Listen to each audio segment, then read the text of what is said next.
Hey, welcome to the Hypothetical Podcast. I'm your host, Daniel Martinez. Today we have a returning guest, Mr. Jake Guso from Recounts Trucking. If you have not seen the episode, please go check it out. It is a good one. We cover a lot of some cool stuff with technology and trucking and real estate.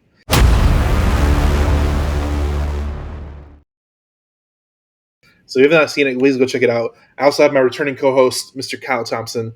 But today is Deal Breakdown, where we cover cool, interesting stories. Since Jake is from real estate and he does software and trucking stories, we're going to do two stories today.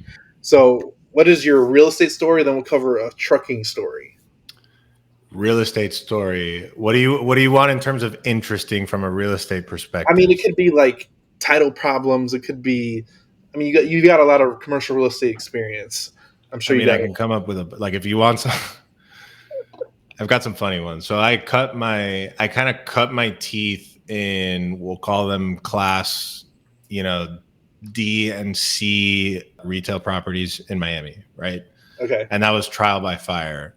So we had this one property, and I'm fresh. Like, I don't know anything. My boss is telling me to ride around with leases in my car as if people are going to sign retail leases, on the spot. But we go to this, I'm going to show this one space in a shopping center in in a questionable area that you'd naturally don't want to be in, right? But I don't. You don't know any better. I don't pay too much attention to that at this point, right? This looks a little strange.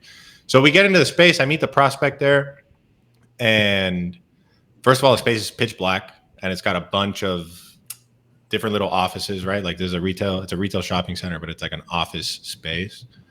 And we're walking through, and the guy just sparks a joint. It's while we're walking through this space, and I'm a little weirded out. And he turns and he goes to me. He's like, "You're gonna give me this space for free?" And I'm like, "I'm not the landlord, first of all, so I can't do that. And he's not gonna give it to you for free. So what are you trying to accomplish here?" And the guy pulled up his shirt a little bit and he flashed a gun. I freak out. I run out of the space. I don't even lock the thing. I get in my car. I drive away as fast as I can, and I call my boss. I'm like, "Hey, man, this guy's in the center. He's got a gun. Blah blah blah." He's like, "Yeah, don't worry about it too much. Just wait a little while and then go back and lock the space." Okay. Waited probably an hour. I go back there. I lock the space. Guy's gone. But ever since that day, I got my concealed permit and don't go into dark spaces that are unlit in questionable areas when you're a novice real estate leasing broker. I don't know if that's the kind of story you wanted, but no, that is perfect. That is perfect, because in my head, he probably has a cartel. You're in Florida, Southern Florida. You got drugs, and Miami's a big. There's some of that too. There's the first apartment building that I was ever involved in managing. So my first role was basically lease and manage everything, right? He was like, lease and manage my apartments, lease and manage my shopping centers, lease and manage my office buildings. All of them were terrible locations, right? But it was high yield stuff. Yeah.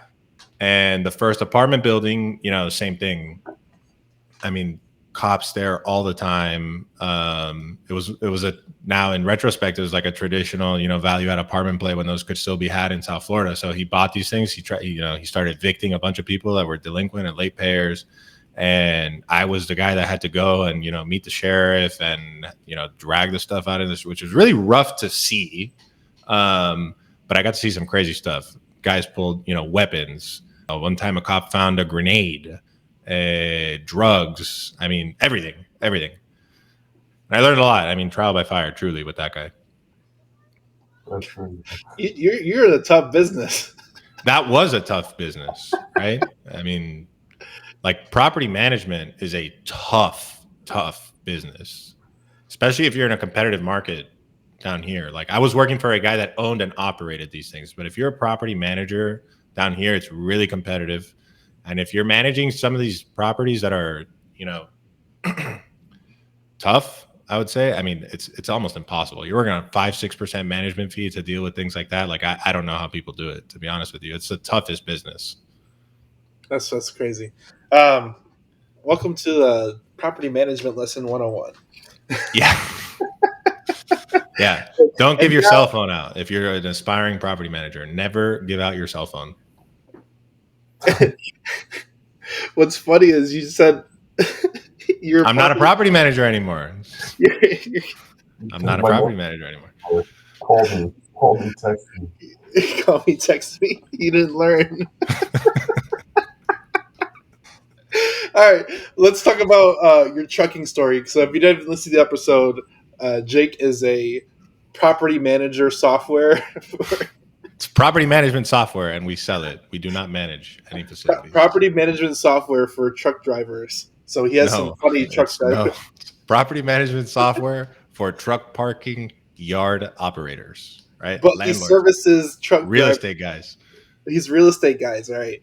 So he does service and help landlords with truck driver situations. So he hears stuff through the grapevine for truck driving stories. So you have a truck driving story too, which I think is priceless. If you want to jump into that one. The stolen truck story? Yeah, that one. Yeah, so guy, I mean, this is a monthly parking facility.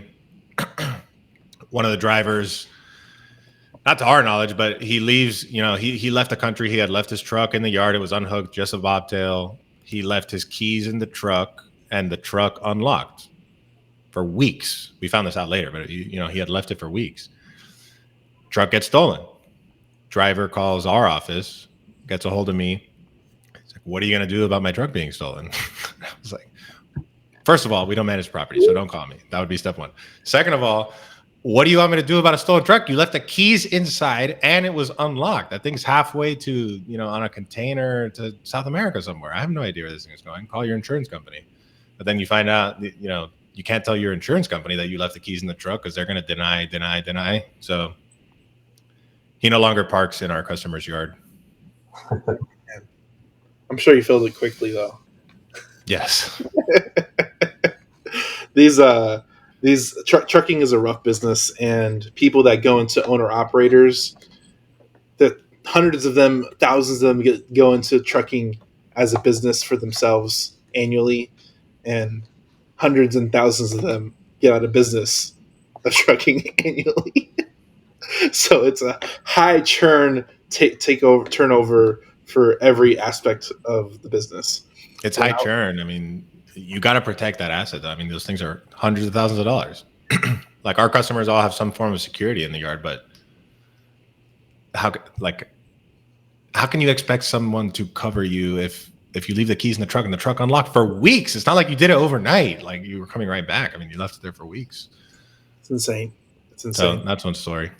I think it's a good niche that you're in. I love the model. This has really been a good conversation as a whole, and I really appreciate you coming on and bantering us and sharing some cool and interesting stories from your real estate and current experience in trucking. I think it's hilarious. Thank you for having me. For everybody here, go like, share, subscribe. You know what to do. We'll see you in the next episode. Thanks for tuning in. Have a good day, guys. Bye. Hey guys, we hope you're enjoying this content. If you have leads that you need to dispo anywhere in the country, please visit hivebc.io, like hivebuyersclub.io, and we'll help you move those deals that you need to get into the marketplace.